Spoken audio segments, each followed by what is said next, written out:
This is it. The last confrontation. What are you talking about? Today's the day you stop Cicada. Something is struggling to break through. Or someone. We have to move.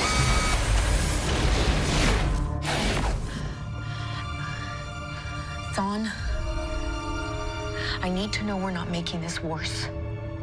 Tell me you know what you're doing. I am the only speedster who knows what he's doing!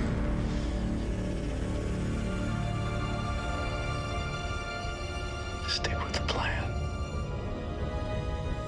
Follow my instructions. We'll defeat Cicada. We'll destroy his dagger. And then, we will save your father.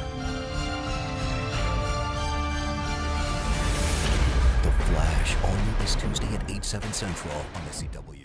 Hey everybody, it's Charlie. This is going to be my new Flash, Reverse Flash trailer for episode 16. So obviously the focus is here on two different storylines. Reverse Flash and Nora completely screwing the timeline in the future and then trying to give Cicada the cure in present day. I have a couple theories about what Reverse Flash is talking about because of all the Godspeed stuff that's happening in a couple episodes. That's only a couple weeks away. We also learned more about what's happening during Crisis on Infinite Earths later this year because we learned that they're going to end the Arrow TV show right after Crisis. So it all ties together, all this stuff that Reverse Flash and Nora are planning and messing with the timeline. So we'll break it down. There's a new round of the Flash Ring giveaway. All you have to do to enter is be a subscriber and leave a Flash comment on the video. The title of the episode is Failure is an Orphan, and that's actually based on the quote, "Victory has 100 fathers and defeat is an orphan." It just means that many people will seek credit for success, but very few people will accept responsibility for failure. So obviously you're talking about the two different storylines. Like Reverse Flash doesn't sound like someone who would be willing to accept failure, and then obviously you have the Cicada stuff in present day with them trying to give him the cure. The description of the episode just reads, with the metahuman cure ready to use, Barry and Team Flash must figure out a way to subdue Cicada long enough to take it. Killer Frost steps in to help with the plan. Meanwhile, Joe eases back into work and Nora isn't happy about the way the Flash plans to stop Cicada. In the Reverse Flash scene, he's looking at all that time language saying that something is trying to break through the timeline or someone. The episode after this one is called Time Bomb, and then the episode after that, episode 18, is called Godspeed. So it sounds like Godspeed or the introduction of Godspeed has something to do with what Reverse Flash is talking about. Also on top of that, you have to remember Stephen Amell confirmed they're ending Arrow after the final 10 episodes of Arrow Season 8 before the end of the year. So between the changes Reverse Flash and Nora are making to the timeline, the metaphor of a time bomb, the advent of Godspeed on the show, and the Green Arrow's bargain with the Monitor, something that Nora and Reverse Flash do has something to do with Crisis on Infinite Earths happening much earlier in the timeline than it originally did during Nora's future newspapers, and 2, Oliver Queen is the one that disappears during Crisis. Then you get the Arrow series finale as a sort of epilogue to Crisis on Infinite Earths. So I think the whole idea here, when you really look at what's going on, is that Nora and Reverse Flash are ultimately successful because that's all she cares about is saving her father. She's not really thinking about other Reverse Flash stuff that he might be planning on his own. But none of that says anything about how things change for either of them and their timelines, because Season 1, Reverse Flash Eobard Thawne still originally thought that Nora was one of the Tornado Twins from the comics, Barry's true twin children, meaning that whatever they've done to screw the timeline before this season, they've already baby Sarah Diggled themselves into a situation whereby one of the twins just disappears. She doesn't have a brother in this timeline. Jesse Chambers. No? Libby Lawrence. Wait. Danica Williams. It doesn't matter who she is. She's your daughter. You've brought me your daughter. It's, Dawn, if I'm not mistaken. So in further altering things to save Barry along the way to Crisis on Infinite Earths, they also probably caused the changes that bring back Nora's brother, so to speak. Remember, even during Season 5, they're still paying off Barry's gibberish future time language that he's been speaking when he came out of the Speed Force at the beginning of Season 4, Episode 1. And one of those lines was, "We're gonna need more diapers," and they still haven't paid that off yet. That probably has something to do with the Tornado Twins and these continued changes en route to this accelerated Crisis on Infinite Earths. So yay, happy moment, but also you still have the looming threat of Crisis, and now the imminent disappearance of Oliver Queen Green Arrow in place of Barry Allen. But just talking more about Nora Reverse Flash stuff, because the show is trying to get you so attached to the Nora character, like they really want you to like her, so if she were to ever go away, you would be really upset. It would be really weird if they brought her back next season after making all these changes and she were a completely different character, like, yay, we changed the timeline, but I'm a completely different person. So if they pay off that Tornado Twins twist at the end of the season and she winds up with a brother,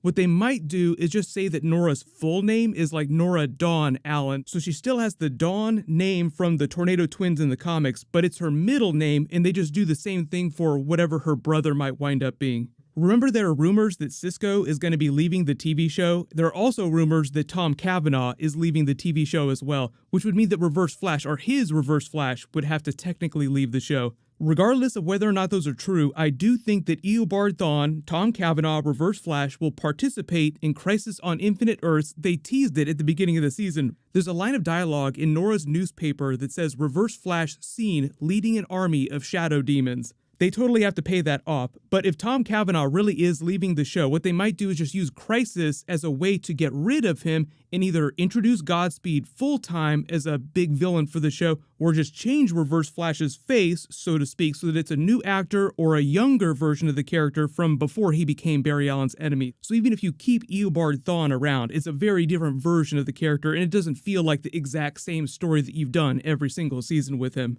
I haven't been a really big fan of the Cicada storyline this season, but I think they've done a pretty good job of foreshadowing where that's going to end up.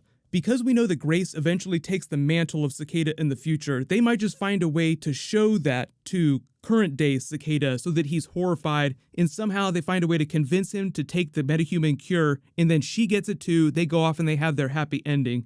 I know there's still a lot of questions about what's happening with Arrow's final season and whether or not some of those actors will come to the Flash TV show or the Batwoman TV show when the show ends, because obviously the characters will continue to exist in the universe, so there will be crossovers, but here's a short clip of Stephen Amell sort of explaining what's going on with that. Towards the end of season 6, I approached Greg Berlanti, who I will be thanking in a second, and said that I thought, both personally and professionally, that at the end of my commitment this coming season, it would be the best for me to move on. I've always been a fan of television shows that not only don't overstay their welcome, but end in a manner that really packs a punch. And so it had always been my hope that we would know when we were going to finish this journey and not limp to the finish line, so to speak. After a lot of discussion, Greg and I decided that the best way to do this would be to have me come back for a limited run in season 8, which is what we're going to do.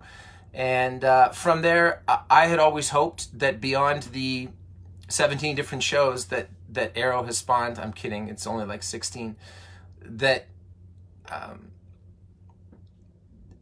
there was a possibility that the show could live on beyond me, because the entity of Oliver Queen and the character and the mythos and the iconography of Green Arrow has always been something that's bigger than me or any other actor that's playing him or voicing him. There's always been something more to it.